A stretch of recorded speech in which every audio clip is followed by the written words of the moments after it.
namang bomba yung binitawan ng Infinix, and this is the Infinix Smart 10. Eto guys, yung magpapasabog sa lahat ng kompetisyon pagdating sa kanyang presyong 4,000 pesos. Actually, hindi nga. Nabili ko lang to sa halagang 3,400 with voucher kasi yun. Pagdating sa kanyang specs, meron siyang 120Hz refresh rate, IP64 water and dust resistance, 300% volume, dual speakers, tapos included na rin siya sa Infinix AI. How cool is that? Nako, napakadami pang maganda about this phone. But, is it really true na maganda siya lahat? Or baka naman meron tong issue? Well, pag-uusapan natin yan lahat ngayon dahil nga magkaroon ng unboxing and full review na tong Infinix Smart 10. And we will start in 3, 2, 1. Let's go!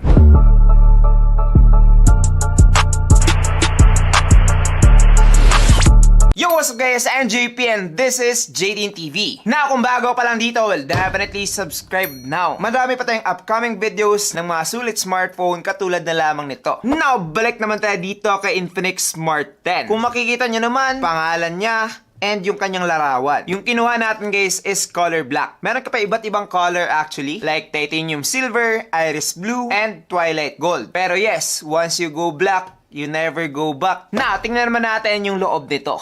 What do you mean by that? So pagkabukas pa lang guys, bubungad na sa atin kaagad yung smartphone. Merong mga specs dito sa kanyang harapan, and just look at that. Diba? Napakaganda ng kanyang color. Pero mamaya na yan. Dito guys sa baba, nakalagay yung kanyang hard case. Yes, hard case. Kung sino pa yung mura, siya pa yung merong hard case. Yung mga mahal, jelly case lang. After that, meron tayong mga paperwork dito. Andito rin yung kanyang 10 watts adapter, USB-A to Type-C na cable, and yung kanyang SIM ejector pin. Now guys, clarify ko lang, this phone supports up to 15 watts. Pero eto kasing kasama sa kanyang box is just 10 watts. So mas maganda kung meron kayong mas malakas na charging adapter. Like this one, 30 watts. Mas mabilis na itong matcha-charge etong phone na to compared to this one. Now, eto na guys, si Infinix Smart 10. Just look at that. Dati sa Infinix Smart 9, pabilog talaga yung kanyang camera module. Pero ngayon guys, medyo rectangular or square shape na siya. Para hindi naman masyadong iPhone yung dating. Kasing Smart 9 para ng iPhone 16. But yes, this one is medyo unique siya. Pero madami pa rin mga kapareha syempre. Ganun talaga kapag Android. Pagdating dito sa kanyang build quality, etong phone ito ay merong plastic back, plastic frame, and glass front. Dito guys sa kanyang likod, meron tayong matte finish. Hindi po siya glossy. Kaya naman napakasarap hawakan ito. Para na siyang glass actually. And medyo premium na talaga siyang tingnan. Especially for this price, I would say na nag-improve na talaga si Infinix pagdating sa kanilang design making. Even the logo is just low-key. Hindi siya masyadong pasikat or masyadong malaki. Eto guys, saktong-sakto lang. Pagdating sa kanyang mga buttons and ports, dito sa ibaba nakalagay yung kanyang 3.5mm port, microphone, Type-C port, and speaker grills. Dito naman sa right side nakalagay yung kanyang volume rockers and yung kanyang power button / fingerprint scanner. Dito naman sa left side nakalagay yung kanyang SIM card tray, which is nagsusupport ng up to 2 SIM card and 1 SD card. So yes, expandable pa rin etong phone ito. And dito naman sa top guys nakalagay yung kanyang secondary speaker, which is for me a pretty big deal pagdating dito guys. Dahil nga halos lahat ng mga smartphone below 5,000 pesos, single speaker lang po yan or isang speaker lang. Pero eto, stereo speaker na po siya, nasa ibaba and nasa itaas. Kapag nagigaming kayo, right and left. So para sa akin, okay na okay to. Up to 300% din yung kanyang volume. Kaya naman malakas na po siya. Although hindi ko talaga siya mako-compare sa mga mas mamahaling dual speaker dahil nga mura lang naman to. Hindi rin siya affiliated ng mga iba't ibang brands like JBL. Pero yes, I think enough na merong dual speaker sa ganitong presyuhan. Na pagdating man dito sa kanyang protection guys, this phone offers IP64. Kaya naman hindi nito basta-bastang mapapasukan ng dust and water. Pero splash resistant lang po to. Hindi po to pwedeng ilubog. IP68, IP69 yung pwedeng ganun. Pero yes, at least this phone has improved its protection compared sa Infinix Smart 9 na meron lamang IP54. Mas sealed na po to against dust. Also, sinabi din na Infinix na eto guys ay drop resistant na. So hindi katulad ng mga iba't ibang phone na kapag na-drop natin madadamage talaga yung inside nila. And after mong ma-drop magkakaroon ka na ng mga issues ganon. Well definitely etong phone na to hindi ka na mag-worry about dyan. Pwede na to sa mga mag-asawang palaging nag-aaway. Pwede ka naman sa mga anak nila na palaging nagtatantrum.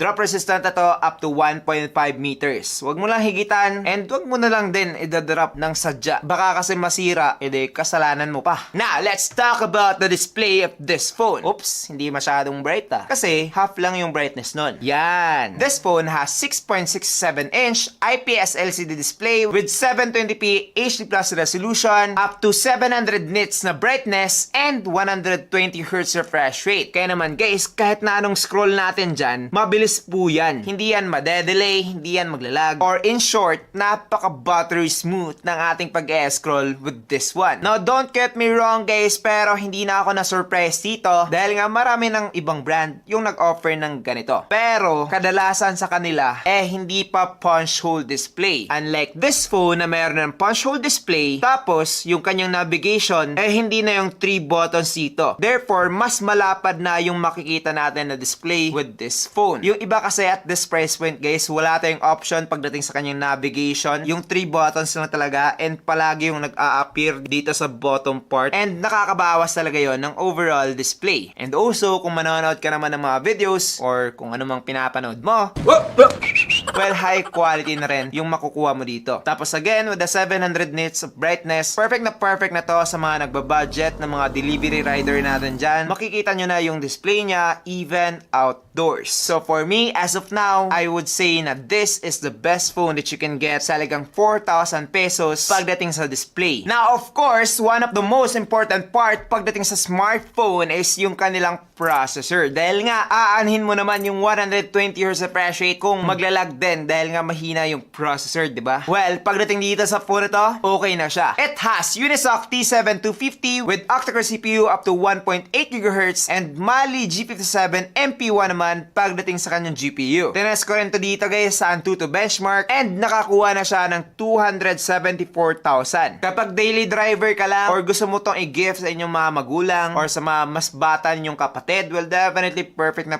to guys. Pang SOCMED, pang text tawag, wala nang problema to. Hindi na to maglalag, hindi na to madedelay or yung parang loading. Wala nang ganon with this phone. Also, with the big storage na available, yes, as of now, the 128GB is just 4,300 and the 256GB is mag-add ka lang ng 500, 4,800. So, I would suggest na get the 256GB of storage para mas marami ka pang apps na pwedeng ilagay and also mas matagal siyang mapuno. Dahil nga guys, napansin ko na kapag yung mga ganitong smartphone is kapag napuno na yung storage, magkakaroon na ng lags, frame drops, or mga problema. Kaya naman, always choose the bigger storage available. Now, tinest ko naman to syempre sa gaming. And dito guys, sa Mobile Legends, meron siyang high graphics with high frame rate. Wala siyang ultra.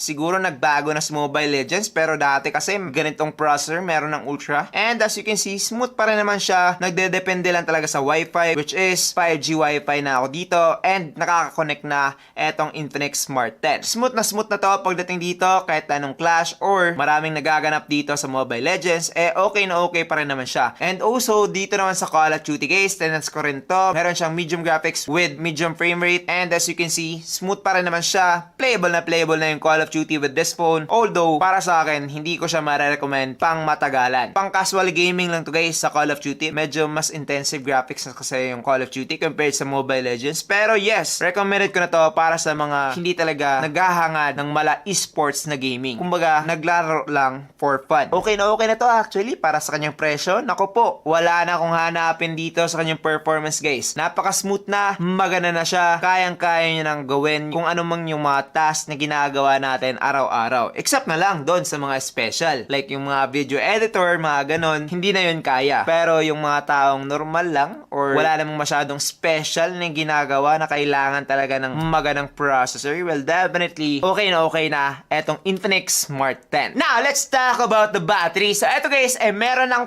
5,000 mAh na battery with 15 watts of fast charging. Pero, yung available or included sa kanyang box is just 10 watts. So, kailangan mo pang bumili ng mas malaki o di ka naman like this 30 watts or more para lang ma-enjoy yung 15 watts charging niya. Dahil nga, kung yun yung gagamitin ninyo, medyo matagal yun. 10 watts lang kasi. But yes, speaking of tagal, medyo tumagal din ako sa pag ginagamit dito sa phone na to. Kapag saktuhan ka lang or casual user, aabot ka talaga ng 1 day with this phone. Na kapag heavy user ka naman, like yung tuloy-tuloy na gaming or paggamit ng mobile data, around 7 to 8 hours ka lang with this phone, which is matagal na rin. Para sa akin, makunat na yung kanyang 5,000 mAh na battery dahil nga hindi naman battery consuming etong phone na to. Also, pagdating sa kanyang charging guys, around 2 hours and 20 minutes ako naghintay dito sa phone na to, which is okay lang. I think napakadami pang mga mas malakas dito. So in short, hindi masyadong nagpasikat etong si Infinix pagdating sa kanyang battery and charging. Decent lang po siya, hindi siya all goods. Now, dito naman tayo sa exciting part about this phone, which is yung kanyang camera. So guys, pagdating sa kanyang specs, hindi to spectacular. Like 8MP main camera plus 8MP na selfie camera. Tapos meron pa siyang dagdag camera dito na wala naman talagang purpose. So akalain mo talaga na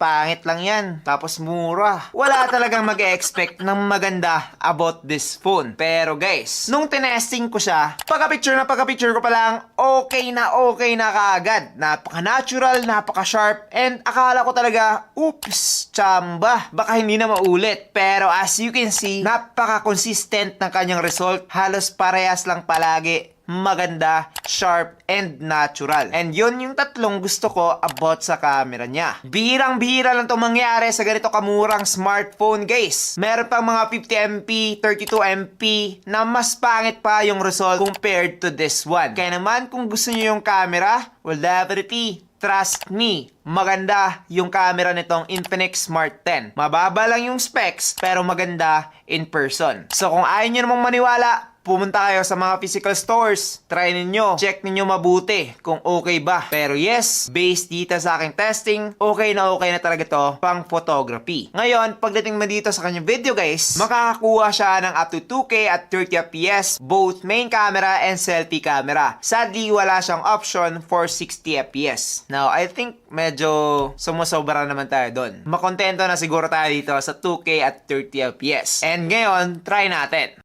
Guys, yung video quality using the Infinix Smart 10 dito sa kanyang back camera, ano sa tingin nyo? Okay ba? Comment down below. Try naman natin yung kanyang selfie. Ito naman guys, yung selfie video camera ng Infinix Smart 10. Ano sa tingin nyo? Okay ba?